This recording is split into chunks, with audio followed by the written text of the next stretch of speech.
আমি সাভা। আমি ছোটবেলা থেকে খুব চুপচাপ শান্তশিষ্ট একটি মেয়ে। যখন আমার ৮ বছর বয়স তখন আমার ছোট ভাইয়ার রায়হানের জন্মের সময় আমার মা আমাদের সবাইকে ছেড়ে চলে যায়। তখন মাত্র আমার ৮ বছর বয়স। অত একটা বুঝতাম না, মা মারা গেছে তো কি হবে। ভাইয়ার রায়হান খুব ছোট, ওর দেখাশোনা কে করবে। প্রথম কয়েক মাস নানু আমাদের বাড়িতে এসে আমাদের দেখাশোনা করেছে, কিন্তু নানু বেশ অসুস্থ হয়ে পড়ছে দিন দিন। সবাই মিলে বাবাকে বললেন যে নতুন বিয়ে করতে, নতুন মা চলে এলে আমাদের আর কষ্ট হবে না। কিন্তু বাবা মোটেও রাজি ছিলেন না। বাবা সবসময় বলতেন যে সে কি আমার বাচ্চাদেরকে নিজের বাচ্চার মতো দেখবে। তবুও এক পর্যায়ে নিজের কথা ভেবে সে বিয়ে করতে রাজি হলেন। আমাদের এলাকারই এক মহিলা, যিনি বিধবা ছিলেন কিন্তু বেশ নামাজি ছিলেন, দেখতেও বেশ সুন্দরী ছিলেন। তার বিয়ের দিন রাতেই তার স্বামী স্ট্রোক করে মারা যায়।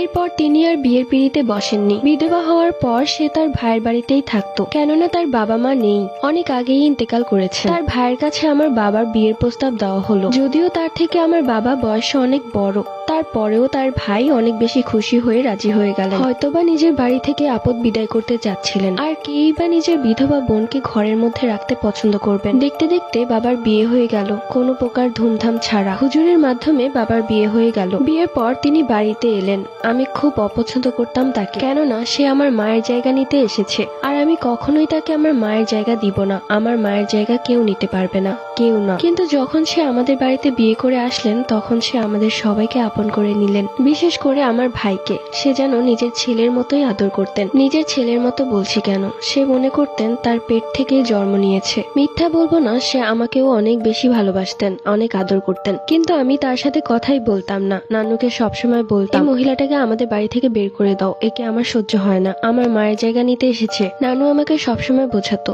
তুই যদি তাকে মা বলে না ডাকিস তাহলে তুই আদর পাবি কি করে। আমি নানুকে বলতাম, আমার এত আদর পেতে হবে না, তাকে আমাদের বাড়ি থেকে বিদায় করে দাও, তাকে আমার সহ্য হয় না। নানু আমাকে বকতেন, বোঝাতেনও। আমি ছিলাম আমার নানুর আদরে নাতি, মা মরা মেয়ে আমি।